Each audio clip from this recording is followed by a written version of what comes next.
খানাকুলের রামনগর থেকে কয়েকতলা পর্যন্ত রাস্তায় জীবনের ঝুঁকি নিয়ে যাতায়াত করতে হয়। পঞ্চায়েত এবং বিডিও কেউই কোনো গুরুত্বই দেয়নি। খানাকুল 1 ব্লক ও পঞ্চায়েত সমিতির অধীনে রামনগর মোড় থেকে 24 নম্বর রুটের কয়েকতলা পর্যন্ত রাস্তা অত্যন্ত গুরুত্বপূর্ণ এবং সহজ যোগাযোগ মাধ্যম একটি রাস্তা। এই রাস্তায় দীর্ঘ বছর ধরে কোনো সংস্কার না হওয়ায় সমগ্র রাস্তা একেবারে বেহাল হয়ে পড়েছে। রীতিমতো ঝুঁকি নিয়ে এই পথে যাতায়াত করতে বাধ্য হন স্কুল কলেজ পড়ুয়া থেকে রুগী এবং অফিস ও ব্যবসার কাজে যুক্ত সাধারণ মানুষজন। ভোট এলে একটু আধটু তাপ্পি পড়ে বটে, কিন্তু সেটার গড় আয়ু বড়জোর গণনার ফলাফল প্রকাশ হওয়া পর্যন্তই। আবার আগের মতোই নরক যন্ত্রণা। একেই জঘন্য রাস্তা, গর্ত এড়িয়ে চলাই দায়, তার উপর এহেন রাস্তারই বেশ কিছু অংশ জড়ো করে কে বা কারা দিব্যি ইমারতি দ্রব্য ফেলে রেখে ব্যবসা করে যাচ্ছে। সংলগ্ন পঞ্চায়েতগুলো এই রাস্তা নিয়ে নানান বাহানা খাড়া করে চোখ বুজে আছে একাই, এবং শুধু তাই নয়, একইভাবে পঞ্চায়েত সমিতির সভাপতি, সহসভাপতি সহ পূর্ত কর্মাধ্যক্ষ কেউই এই রাস্তা সংস্কার করতে কোনো সদর্থক পদক্ষেপ গ্রহণ করেনি। খানাকুল 1 বিডিওকে অন্যান্য সমস্যার পাশাপাশি এই রাস্তা সংস্কার করার বিষয়েও এলাকার বিধায়ক সুশান্ত ঘোষ দৃষ্টি আকর্ষণ করতে গেলে বিডিও যে একেবারেই ভ্রুক্ষেপহীন তা উভয়ের মধ্যে বারে বারে বাকবিতণ্ডা ছাড়া কাজের কাজ যে কিছুই হয়নি তা মিডিয়ার মাধ্যমে পরিষ্কার। মাঝ থেকে ঢুকছেন কেবল সাধারণ মানুষজন। দেখুন বিস্তারিত। আছে নখদাগ বের করে আছে, বড় বড় পাথর। এটা একটা কিন্তু অত্যন্ত গুরুত্বপূর্ণ, দেখতে পাচ্ছেন তো যে এই রাস্তা দিয়ে বাসের রাস্তা, আগে একসময় বাস চলাচল করতো, এখন আবার শুনে যেটা হচ্ছে খানাকুলের রামনগর, এটা হচ্ছে শর্টকাট। এখানে পাশেই আছে একটা স্কুল আছে, সেই স্কুলে যেতে গেলে ছাত্রছাত্রীদের এই পথ ধরে রীতিমতো কষ্ট করে যেতে হয়। এবং আমি যে বাইকে যাচ্ছি মনে হচ্ছে আমার মোবাইল বাঁচবে না আমি বাঁচবো, যে কোনো সময় পড়ে যাওয়ার আশু সম্ভাবনা।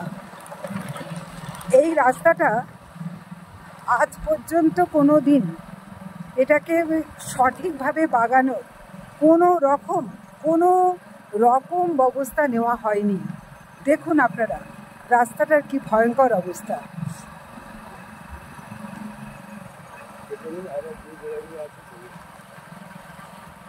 এর একদিকে আবার গৌরাটি 2 পঞ্চায়েতের কিছু অংশ আছে, একদিকে পোলের আছে পঞ্চায়েতের। তাহলে এই একটা গুরুত্বপূর্ণ রাস্তা, এটা এতটা অবহেলায় অনাদরে পড়ে আছে। কারোর কোনো পঞ্চায়েতের কোনো দায়বদ্ধতা নেই। এবং অনেকেই দাবি করেছিলেন যেহেতু এটা মানে এই এলাকা দিয়ে রীতিমতো বন্যা, এটা বানভাসী হয়, তাই অনেকেই বলেছিলেন এটা একটা ঢালাই রাস্তা হোক। ঢালাই রাস্তা হয়নি, দূরে নাড়া পোড়ানো হচ্ছে সব পঞ্চায়েতগুলো নাকের ডগে। অদ্ভুত ব্যাপার, সরকার থেকেই মানে বড় বড় করে বিজ্ঞাপন দেওয়া হয়, নাড়া পোড়ানো চলবে না। এই বিজ্ঞাপনটা দেওয়া হয় কেন? না কি দায় ছাড়ার জন্য? কেউই কিছু জানে না। মোট কথা, সরকার, রাজ্য সরকার যাই করেন সেটা কিসের উদ্দেশ্যে করেন, কাদের উদ্দেশ্যে করেন, এবং এর জন্য কোনো নজরদারি থাকে কি না কেউ জানে না। দূরে নাড়া পোড়ানো দেখতেই পাচ্ছেন আপনারা। আর এইদিকে হচ্ছে ভয়ঙ্কর রাস্তা।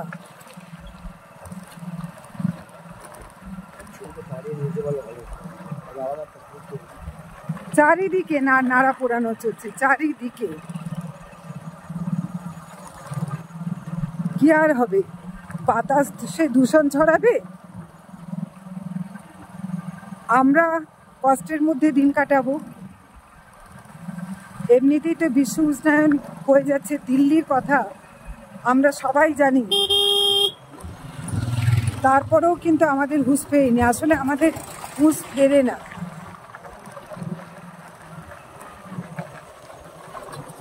আগে দেখুন, এই রাস্তাটাই আগে দেখুন, রাস্তাটা দেখে আপনারা কি বলবেন।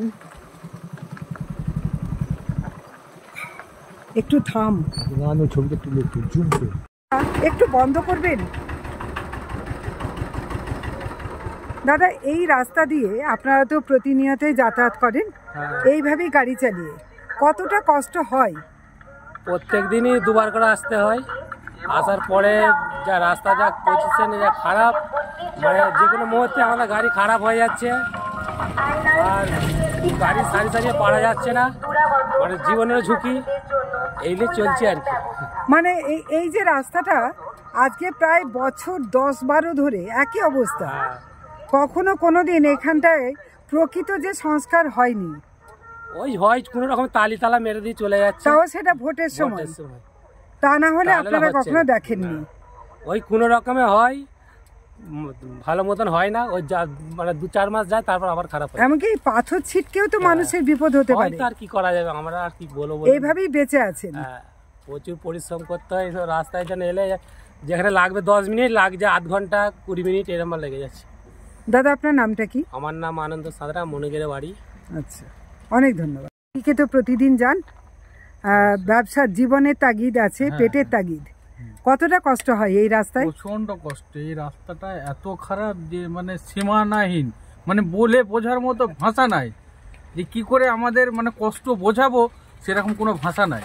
এত রাস্তাটা খারাপ, প্যাসেঞ্জার নিয়ে যাতায়াত করতে খুব কষ্ট হয়। মানে এই যে বাইক আসছে সবারই খুব কষ্ট। হ্যাঁ অবশ্যই, জিজ্ঞাসা করুন আপনি। দাদা একটু বলুন কতটা কষ্ট হয়? সবাইকে জিজ্ঞাসা করুন এই রাস্তায় কতটা কষ্ট হয়।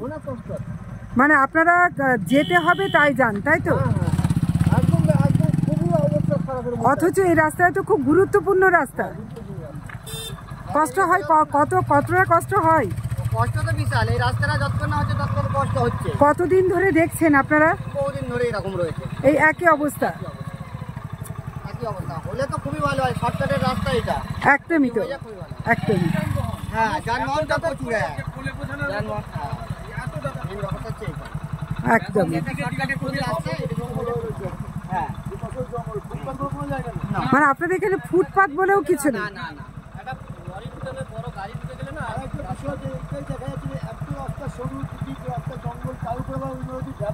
হ্যাঁ এইটা একদম একদম সঠিক কথা। এই দুধরে ব্যবসা হচ্ছে, কিছু বলা যাচ্ছে না। একদম একদম একেবারেই। আর প্যাসেঞ্জার দিকে নিয়ে গেলে মনে হয় তাদেরকে প্যারাসিটামল খাইয়ে নিয়ে রোডে চাপানো বেস্ট হবে। একদম যাওয়া যাচ্ছে না। এই যে একা যাচ্ছি তো কত যে কষ্ট হচ্ছে, এত ঝাঁকুনিতে। এই রাস্তাটা আমাদের রামনগর থেকে কয়েকতলা জাস্ট সময় লাগে 15 মিনিট, এখন লাগে 45 মিনিট সময়। এখন 45 মিনিট সময় লাগে, এত শর্টের রাস্তা। খুবই শর্টের রাস্তা, কিন্তু কষ্ট হয়। কি করবো বলুন? এটা দিয়ে কি নেতা মন্ত্রীরা যায় না? যায়, কিন্তু তাদের কোনো গুরুত্ব নাই। পাবলিকের কষ্ট, মানে সাধারণ মানুষের কোনো জীবনের জন্য কেউ ভাবেন না। আচ্ছা, হ্যাঁ স্যার একটা জিনিস বুঝতে হবে, বন্যা কি কোনো জায়গায় হয় না? হয়, কিন্তু সেটা রিপেয়ার করতে হবে। কিন্তু কেউ রিপেয়ার করে না। নেতা মন্ত্রীরা এই রাস্তা দিয়ে যাতায়াত করে না, কিন্তু ওরা 24 ঘন্টা এই রাস্তা দিয়ে যাতায়াত করে। ওদের চোখে ঠেকে না রাস্তা খারাপ, তো পাবলিক কষ্ট পাচ্ছে। ওদের কি? ওদের কোনো ব্যাপার নাই। ওরা তো 4 হুইলার নিয়ে যাচ্ছে, মার্সিডিজ নিয়ে যাচ্ছে, ওদের তো কোনো ব্যাপারই না। কিন্তু আমার সাধারণ মানুষ সাইকেল নিয়ে যাচ্ছে, এই যে গরু নিয়ে যাচ্ছেন সাধারণ মানুষ পায়ে হেঁটে, তাদেরও কষ্ট। কষ্টের সীমা নেই, এর কোনো সীমা নেই। যতক্ষণ এই রাস্তাটা হয় ততক্ষণ মানুষের কষ্ট বিবরণ হবে না। একেবারেই। সন্ধ্যের সময় আসলে এখান দিয়ে আর যাওয়া যায় না। যদি বেলাবেলি যাই বাজারের দিকে, সন্ধ্যের দিকে আর বাড়ি ফেরা যায় না, আলো ছাড়া। খুব অবস্থা খারাপ রাস্তা, একই তো অন্ধকার ঘুরঘুটে হয়ে যায়। অন্ধকার, তারপরে রাস্তার দু সাইডে এত বন জঙ্গল হয়ে গেছে, মানে আর যাওয়াই যাচ্ছে না রাস্তা দিয়ে। একদিকে শেয়াল সাপ, একদম ওরে পাউরে, একা একা যাওয়া যাচ্ছে না রাস্তা দিয়ে। আর তারপরে দেখুন এখানে ইমারতি দ্রব্য দিয়ে এই জায়গাটাও গার্ড করে দেওয়া হয়েছে। পুরো জাম, সাইড দিতে পারছে না লোক, এমন অবস্থা হয়ে যায়। কেউ যদি পাশে দাঁড়িয়ে থাকে আর যাওয়া যাচ্ছে না গাড়ি। চাষিবাসী এলাকা, গাড়ি রাস্তার গায়ে রাখতেই হবে, মাঠে তো নামছে না। ঠিকই। এটা যাতে সুরাহ হয় সে চেষ্টা করবে। জ্যোতিষ জগতে অদ্বিতীয় ডক্টর অঞ্জন শাস্ত্রী। আপনার উজ্জ্বল ভবিষ্যতের একমাত্র দিশারি। Call for booking 7477886099 or log in www.anjanshastri.com। Download করুন আমাদের exclusive mobile app astro Anjan.